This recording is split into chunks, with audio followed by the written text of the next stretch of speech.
Shalom pemirsa yang diberkati Tuhan. Bertemu kembali dalam seri pelajaran Sekolah Sabat. Sebelum kita memulai pelajaran Sekolah Sabat, mari kita bersatu dalam doa. Bapa kami yang berterlebih di sorga, terima kasih atas segala kebaikan yang Kau berikan pada kami pada hari ini. Di sini kami akan mempelajari Sekolah Sabat, biarlah kami bisa mengerti pelajaran kami pada hari ini. Terima kasih Bapa, dalam nama Tuhan Yesus kami sudah berdoa dan mengucap syukur. Amin. Pelajaran Sekolah Sabat, Jumat, 11 April 2025, dalam pendalaman. Bacalah tulisan Ellen G. White, Wahyu, halaman 487 sampai 499 dalam Alfa dan Omega jilid 7. Banyak agama dunia hanya berurusan dengan gagasan-gagasan. Sebaliknya, gagasan-gagasan yang ditemukan dalam agama Kristen tertanam kuat dalam peristiwa-peristiwa sejarah. Alkitab adalah kisah tentang Allah berinteraksi dengan umat manusia sepanjang sejarah. Dan dengan mempelajari ribuan tahun dari interaksi-interaksi itu, kita dapat belajar banyak tentang karakter Tuhan yang konsisten. Namun, kadang-kadang orang Kristen mengeluh bahwa mereka bosan mendengar hal yang sama. Seringkali ketika kabaran nubuatan kita yang khas diberitakan depan umum, kita berpikir bahwa kita telah mendengarnya dan tidak ada hal baru untuk dipelajari. Fakta bahwa pekabaran kita tidak berubah dan konsisten, bagaimanapun, tidak berarti bahwa itu sederhana atau tidak menantang.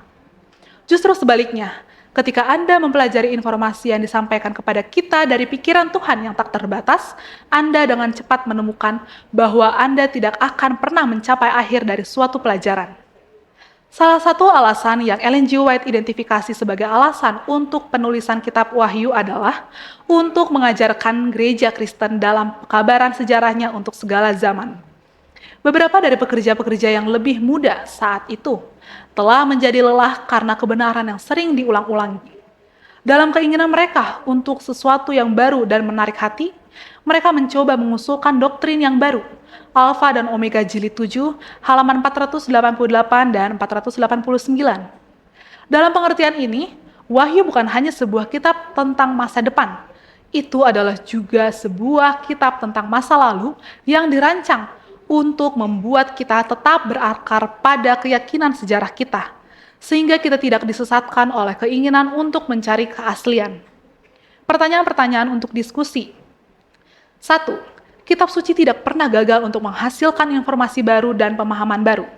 Bagaimanakah seseorang menyeimbangkan keinginan untuk mempelajari sesuatu yang baru dengan pentingnya tetap berjangkar pada kebenaran yang kepada kita telah diberikan?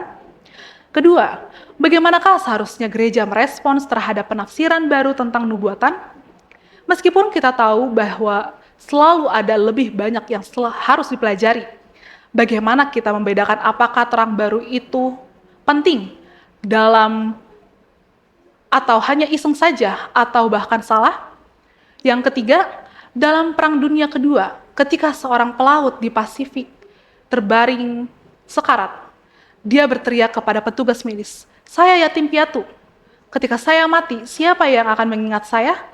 Petugas medis menjawab, "Saya akan selalu mengingat Anda."